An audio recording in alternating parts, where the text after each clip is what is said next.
इंस्टाग्रामवर बऱ्याचदा याला सुगडं म्हटलेलं असं बघितलंय, पण आमच्या इकडं मराठवाड्यामध्ये गावाकडं याला खण असं म्हणतात. तर नमस्कार मंडळी, जय महाराष्ट्र, जय शिवराय. मी अर्चना आणि स्वागत आहे आजच्या संक्रांती विशेष व्हिडिओमध्ये. सर्वप्रथम माझ्याकडून तुम्हा सर्वांना मकर संक्रांतीच्या हार्दिक शुभेच्छा. संक्रांतीला आपण जे बोळके घेतो मातीचे, त्याला तुमच्या तिकडे काय म्हणतात माहित नाही, पण आमच्या इकडे मराठवाड्यामध्ये याला खण असं म्हटलं जातं. तसं तर गावाकडे बऱ्याच गोष्टी वेगळ्या असतात. तर जसं की घरातील स्त्रिया हे खण बाजारातून घेऊन येतात. आमच्या गावाकडे कुंभार एका ठिकाणी बसलेला असतो आणि बायका हळदी कुंकू आणि धान्य किंवा पैसे घेऊन जातात आणि त्या कुंभार मामाला आणि खणाला हळदी कुंकू देऊन खण घेऊन येतात घरी.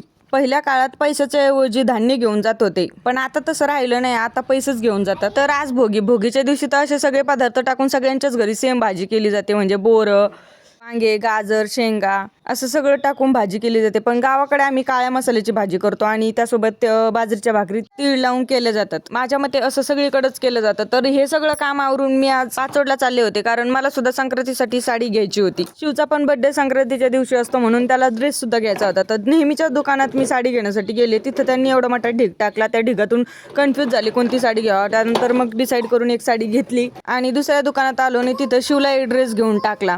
धनींचंही एक काम होतं, त्यांनी ते केलं आणि त्यानंतर आम्ही घरी निघालो. अशा प्रकारे आजचा दिवस गेला. तर तुम्हाला हा व्लॉग कसा वाटला कमेंटमध्ये नक्की सांगा आणि आपल्या अर्चनाज विलेज डायरीला फॉलो करून जा. रामकृष्ण हरी.